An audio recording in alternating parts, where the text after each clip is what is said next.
As I shared in the daily financial news this morning from May 8th, I saw a video from George Gammett, who correctly pointed out something that I have missed, and that is the sheer fact that the oil market, perhaps the most important commodity on the planet, a worldwide commodity, no doubt, something that is in everything, is screaming recession, or at least that is my belief. There's a lot of things going on in the oil market that shouldn't have caused prices to drop 10 or 15% in a month. So I wanted to bring on a 10-year Wall Street veteran, somebody who's looked at this stuff a lot more frequently than I have, and ask him what the hell is going on.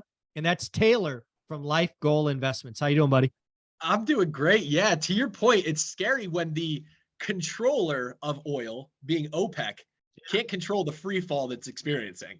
So yeah, I mean, you look back, they OPEC stepped into the market and said, hey, oil's coming down. We're going to cut production, keep prices propped up under it, which they do every single time. And you had a little rally in oil for a short term there, and then it has just cratered on the other side. And to your point, this is no doubt a recessionary sign. This is saying, hey, we aren't going to ship as many goods. We aren't going to travel as much. We aren't going to use as much gas at the pump, diesel to get goods to people, et cetera. This is a recessionary warning, and it's saying the opposite that the stock market is, because the stock market's up 8% this year. So it's interesting. Yeah, I mean, when I think about the oil market, again, casual observer, OPEC cut, they've announced those in the past and not actually executed. I mean, historically speaking, that's not uncommon. Fair. I think more recently, they've done a better job of keeping everybody together when a cut is announced, but I'm sure they're not perfect. I do know that OPEC has another meeting in a couple of weeks. And if prices are down, it wouldn't be crazy for me to see a headline, OPEC cuts again. I think their economies need oil at some number, I would think. Yeah, absolutely. No doubt about it. And it's interesting. It's not just oil that's in this free fall type motion. It is commodities at large, commodities X precious metals, right? So your silver, X gold. yeah, silver and gold. Exactly. So silver and gold are the fear trade that people run to in tough times. And so they're both trading darn near. Gold is almost at its all-time high right now. But if you look at lumber, you look at copper, you look at some of the more industrialized materials that are used for building goods and services, or not services, but goods, they are falling off a map. And one of the things that's really a very strong historic indicator of a recession to come is the copper to gold ratio. And so what you've seen is this massive divergence in the price of copper coming down and gold going up. Again, copper actually has tangible use in industry and gold does not. It's just strictly a fear trade. And so as copper comes down, that's a recessionary sign, and gold going up is equally a recessionary sign. And you're seeing it play out in spades right now. Yeah, but I want to go back to oil for a little bit, because again, this is not some little market. This is not some area where Wall Street could be blind and missed it. Everybody on Wall Street is seeing oil. What is oil down in the last 30 days? Like 10%, 12%, something like that? Yeah, when OPEC cut, I just looked prior to this, it was at 83. It peaked up at 83. Now it's at 73. So it's down, 13%, somewhere in that ballpark. That's a big move in a very, very short period of time, about a month. And if you broaden out the scale even further to look back over the last year, it peaked around 122, and now it's sitting at $73 a barrel. So you've been almost cut in half over the last year. And it's funny, you're not seeing all the posts on social media about high gas prices anymore. And now, granted, they still aren't down where they were, right? So, the old analogy is, gas prices at the pump go up very slowly, or they go up, what is it? They go up like a rocket and they fall like a feather. And so that's what we're experiencing now. You had them shoot up because the gas price at the pump, they're not going to take it. The store is not going to take that profit margin cut. But on the other end, they wait for a while to have them settle back in. Yeah, but again, it's not a small market. It's not an invisible market. It's not like there are some trades on Wall Street that like 5% of the community looks at. Oil is not one of those, is my opinion. Everybody knows what's going on in oil. So it's ass backwards. How can oil be screaming recession clearly, but yet people talk about, we're going to avoid a recession or it just seems so ass backwards. I mean, is it all the Fed's going to cut and going to save us going on, or what? So there's certainly some of that. There's certainly some AI little magic powder dusted in there as well. I mean, if you look at Microsoft, Facebook, and Amazon, I'm sorry, Microsoft, Facebook, and Google, they each mentioned AI on their earnings call almost 50 times. Oh, wow. Microsoft was up 9% the next day.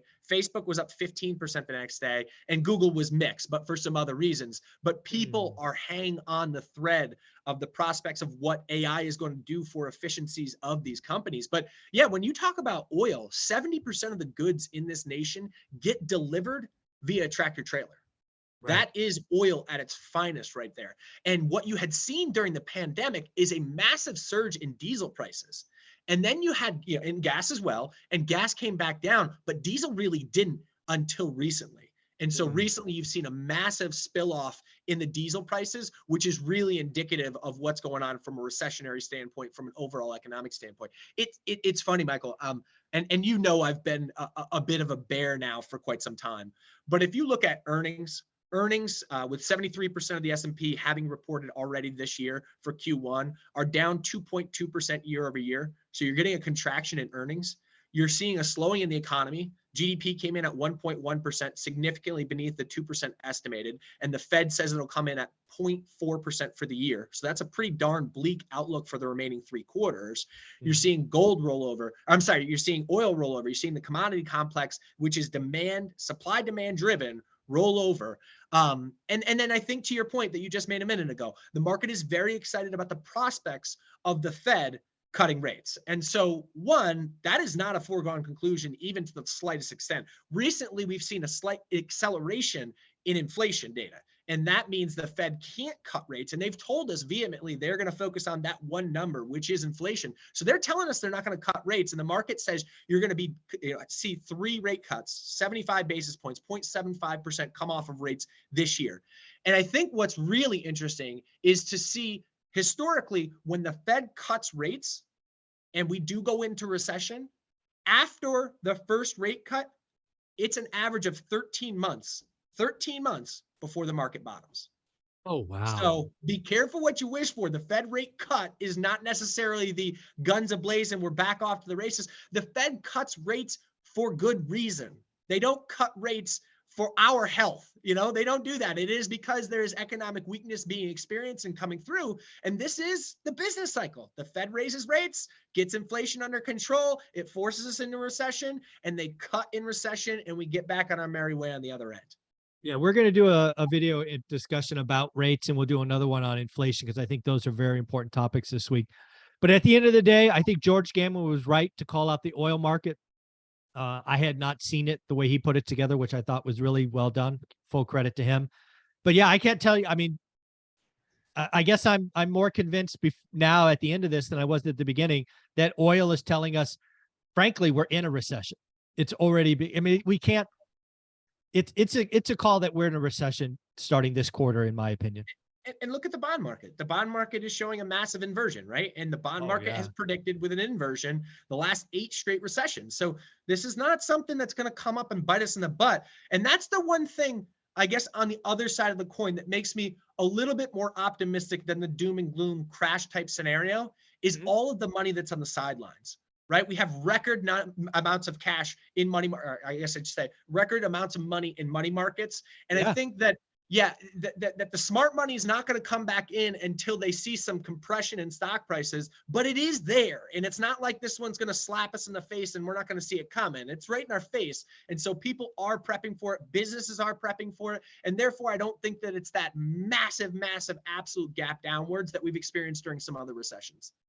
This is going to be kind of, in my opinion, more like the .com, I don't know, crash, whatever you want to call it. It was what, 21 months or 22 months kind of peak. I mean, it was like a death by 1,000 cuts. It wasn't this V-shaped. It was, I don't know. Yeah, I was looking at the NASDAQ the other day. So 2000, 2001, 2002, I'm going to get the numbers maybe slightly off here, down 40%, down 21%, down 35%, 3 years in a row. And again, don't quote me on those numbers, but that's darn close. Double digits. 3 really, really bad years back to back to back. Yeah, it kind of feels to me where we're going, right? This doesn't feel GFC, global financial crisis to me. It doesn't feel it's more problematic which was Yep. definitely the .com crash. So It's a reset. It's a reset, which is needed. yeah. So if you want to follow Taylor from Life Goal Investments, who puts out daily educational content, get the occasional rant, how do they follow you? Yeah, follow us at Life Goal Investments. We're on both TikTok and on Instagram, so whichever one you prefer there. But we'd love to have you follow along. Thank you, Michael. Thank you, buddy.